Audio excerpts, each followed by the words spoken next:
Baik, kembali semula dalam Pesona SY Serasi di Hati Sabtu, rancangan yang serasi di hati anda. Tadi kita mulakan dengan nyanyian dan tadi anda saksikan apa yang menarik untuk minggu ini, Zahira. Saya tahu mungkin anda susah nak sebut kalau anda melihat kepada poster yang kita sudah sebarkan. Sebutannya adalah Kridusha. Kalau kita dengar daripada bahasa Perancisnya, dia orang sebut R tu jadi Kri. Macam mana sebut? Kridusha. Tapi bila kita tanya dengan tetamu kita hari ini, sebutannya untuk di Malaysia juga mereka sebutkan Kridusha. Kri itu bahasa perubatan bahasa Sepanyol tak salah saya. Bahasa Perancis. Bahasa Perancis yang bermaksud menangis lah, cry. Okey. Ya, betul. Itu tetamu dan juga tajuk yang kita ingin bawakan. Penting kalau minggu lepas kita membawa tajuk berkaitan dengan kesihatan juga, iaitu sindrom Down ataupun Down syndrome. Hari ini juga berkaitan dengan salah satu keistimewaan ataupun kecacatan di kromosom itu sendiri yang menyebabkan berlaku perubahan fizikal dan sebagainya. Namun keistimewaan ini penting untuk kita raikan dan bagaimana kita ingin mendekatkan diri kita kepada satu individu yang mempunyai penyakit seperti ini kerana ia adalah merupakan rare disease ataupun penyakit yang sangat jarang ditemui. Dan juga kalau kita melihat daripada ada satu laporan mengatakan bahawa antara 1 hingga 20,000 ataupun 1 hingga 50,000 kelahiran yang akan mempunyai Kridusha ini. Jadi untuk mengetahui kesahihannya di Malaysia sendiri, berapa persentage atau berapa peratuskah, kita bersama dengan seorang panel di studio, iaitu Dr. Ngu Lok Hock, pakar perunding genetik klinikal Hospital Kuala Lumpur.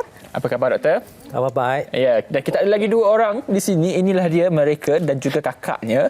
Saya perkenalkan dulu adik Akif Nakiuddin Nur Azlan, pengidap sindrom Kridusha ini, dan juga kakaknya Nalisa Nur Azlan. Kakak Akif ni apa khabar? Khabar baik. Inilah dia, kalau anda selalu bermain di aplikasi TikTok ataupun aplikasi-aplikasi lain, anda akan nampaklah kakaknya. Saya ingatkan kakak dia artis jemputan hari ini, Zahira. Ya.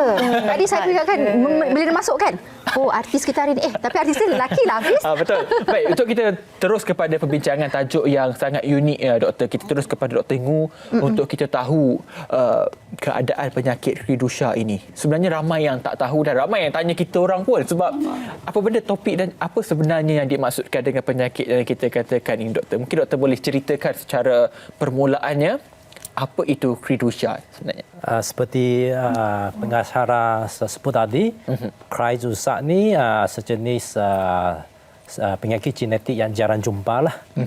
Dia disebabkan oleh mutasi kromosom. Kalau kita lihat penyakit genetik ini, dia semata disebabkan oleh mutasi kromosom ataupun mutasi gen lah.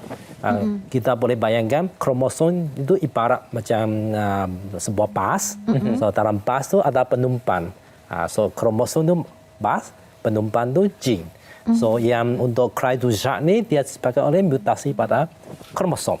So kalau kita lihat dalam sel kita, sel badan kita, semua sel kita ada 23 pasang kromosom. Maksudnya kromosom nombor 1 ada sepasang. 2 pun ada sepasang. Ya, nombor 3 pun ada sepasang dan seterusnya. So maksudnya setiap pasang ni satu daripada ayah kita, satu daripada ibu kita. So yang untuk Kridusha syndrome ni dia ada masalah pada kromosom nombor 5. Pasangan nombor 5. So salah satu kromosom nombor 5 itu dia ada kehilangan satu gerak yang kecil lah. Bagian kita tambah istilah bahasa perubatan kita panggil 5P. 5P deletion. 5P deletion. So maksudnya pada salah satu kromosom nombor 5 itu sebagian kecil dia hilang.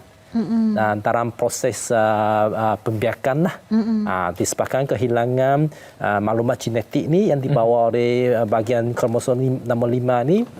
So kanak-kanak ni akan ada ciri-ciri tertentu lah, yang macam pengacara sebut tadi, bunyi tangisan mereka macam kucing lah. Itu mengapa dia diberi nama inilah, itu bahasa Perancis. Maksudnya dia menangis seperti suara kucing. Tapi ciri ini cuma untuk peringkat awal saja. Untuk beberapa bulan pertama saja. Lepas itu dia hilang. Dia ada ciri lain seterusnya macam masalah pembelajaran, masalah tingkah laku, ada perubahan wajah tertentu, bentuk hidung, telinga dia mungkin lain sikit, mungkin ada masalah pemakanan, masalah sawan dan sebagainya lah. Tapi tadi doktor ada menyebut berkenaan dengan genetik dan juga keturunan kan. Mungkin kita dekat luar pun macam saya sendiri pun kadang-kadang kita susah nak faham bila kita sebutkan pasal genetik dan keturunan. Adakah Credusha ini satu penyakit yang disebabkan oleh keturunan?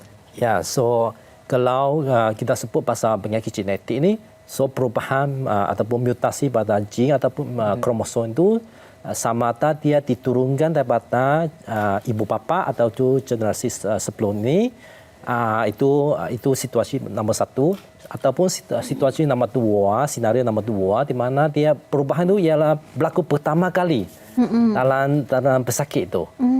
So untuk Credusha ini 80% hingga 90% ya dia perubahan baru.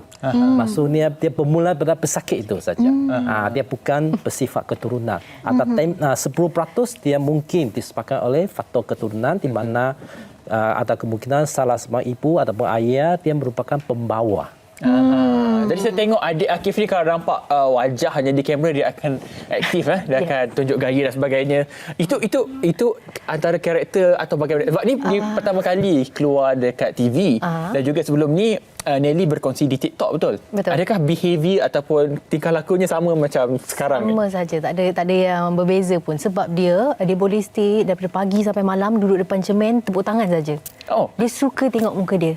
Dia akan tengok, dia akan tepuk macam tu. Walaupun kita tak tahu apa benda yang main kat fikiran dia kan. Dia boleh buat benda macam tu. Dia tak boleh tengok cermin, kamera. So setiap kali nampak kamera, tengoklah macam tadi kan, tiba-tiba dia nganga. Dia nampak muka dia. So macam itulah cara dia main. Jadi Nelly sendiri, kalau kita nak mulakan perkongsian di TikTok ini jarang-jaranglah kita lihat untuk individu-individu tertentu untuk berkongsi kisah keluarga. Kadang-kadang nak keep it private ataupun senyap-senyap tak nak orang lain tahu. Tapi Nelly mengambil langkah ke depan untuk berkongsi dan saya difahamkan ramai sangat tanya dan berminat untuk tahu berkenaan dengan adik Akif. Mungkin boleh kongsikan mana dapat idea dan juga bermula untuk berkongsikan kisah hidup Akif ni? Saya sebenarnya bukan baru-baru ni je tau saya berkongsi. Masa saya kat college dulu ada buat public speaking pun, saya tengah mencari topik apa yang saya nak cakap. So saya fikir why not I cakap something yang different yang orang tak mungkin tahu, yang sangat-sangat rare sebab I memang tahu disease ni kalau I cakap dengan you pun you tak pernah dengar pun what is Credusha kan. Jadi I ambil langkah untuk bagi tahu semua orang macam mana awareness, I nak create awareness lah tentang this kind of syndrome sebab dia berbeza berbanding autism and Down syndrome. So I nak ramai lagi tahulah yang dia bukan autism sebab orang selalu tanya dia autism ke. So I terpaksa bagi tahu alalang bagi tahu semua orang terus lah. Ni Credusha syndrome. Ini yang dilakukan di rumah lah ni. Yes, dia suka berangan. Macam karakter saya tengok kan. Yes, macam karakter. Ada yang sebagai jadi penyanyi, penyanyi rap, penyanyi rap, jadi pergi sekolah. Pergi sekolah. Dia nak juga pakai kopiah tu. So kalau kata dia suka berangan tu, okey kita faham. Kalau berangan ni, kalau kita ada imajinasi dan sebagainya. Kalau Akif sendiri sebenarnya apa yang daripada mana sumber dia boleh dapat idea untuk menjadikan siapa yang dia nak? Okey, dia ni salah satu sumber dia, sumber yang terbesar yang I nampak ialah TV. TV. Dia sangat terpengaruh. Dia cepat mudah terpengaruh. Jadi setiap karakter yang dia tengok tu semua dari TV. Rappers macam MKK Click ataupun artis overseas kan. Kalau yang ni semua mostly memang dia akan tengok apa yang Raja Lawak ke. Okay, kalau kita tengok juga dekat skrin sekarang ni, Akif bersama dengan kucing. Besar kucing tu. Besar betul kucing. Jadi macam mana dia punya kelakuan bila dengan kucing? Adakah dia akan tiru juga kelakuan kucing tu sendiri? Tak, dia sebenarnya takut sangat dengan kucing. Jadi macam bila dia dah besar ni baru dia pandai nak macam nak berani-berani sikit lah dengan kucing. Tapi itu pun dia pukul juga kucing. Hari tu saya jaga sekejap je, ni kucing cousin I tau. Sekejap dia tengok dah penuh dah bulu kat tangan dia. Dia tarik. Dia tarik, kesian kucing tu. So lah, kita tak perasan tau. Lepas tu my auntie ada letak sekejap lah kucing dia boleh pergi vet. Dia letak atas meja, dia tolak kucing tu. Habis tu pusing-pusing tu. Sebab dia sebenarnya dia takut, dia nak main sebenarnya. Tapi dia takut. tak tahu. Tak tahu macam mana dia tak tahu. Dia macam teringin. Kalau macam tu kita boleh juga tanyakan kepada Dr. Ngus ni kan, adakah anak-anak istimewa seperti ini yang mempunyai kridusha, mereka memerlukan satu rutin khas untuk mereka lakukan atau macam mana cara untuk mendidik mereka? So itu bergantung pada apa masalah mereka lah. Kalau Cri-du-Chat syndrome ni dia tidak ada satu rawatan yang spesifik lah. So dia lebih bergantung pada apa masalah mereka yang hadapi lah. So ada yang ada masalah pemakanan. So kalau dari segi itu kita kena tolong dia dari segi pemakanan lah. Mungkin kena pemakanan melalui tiup ataupun buat satu kesostomi. So ada peringkat awal mungkin mereka perlukan bantuan macam ni lah. Lepas tu biasanya mereka perlukan dari segi perkembangan mereka lambat.